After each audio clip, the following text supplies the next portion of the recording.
again, this is why I never have an issue getting out of trades too early, even though if the trade works out eventually.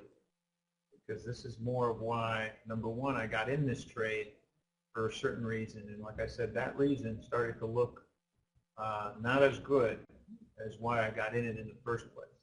And when you're trying to jump in front of a moving train, you have to be careful and always very, very sensitive to potentially that train continuing its momentum.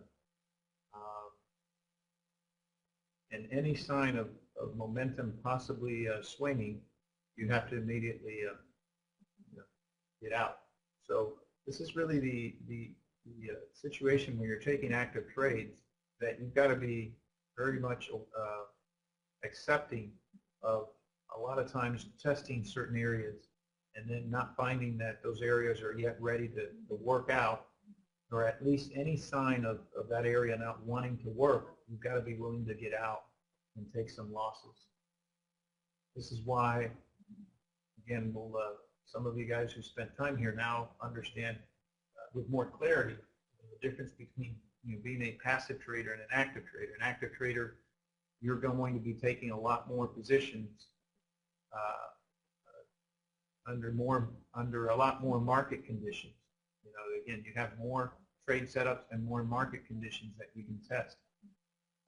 But you've got to be willing to take some losses. And as we said, the most difficult thing for traders when they're learning to trade is to understand that losses are part of the game. And it's like when you're playing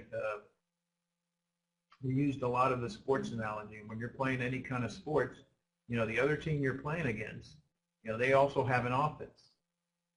Besides their defense, they also have an offense, and they're trying to score against you. And so the idea is that when they score against you, you can hopefully come back and score against them. And whoever has the better defense normally is the one that wins the game. It's not who has the better offense; it's who has the better defense. So again, our game is about defense all the time. If we can have a very good defense, our offense will eventually score for us.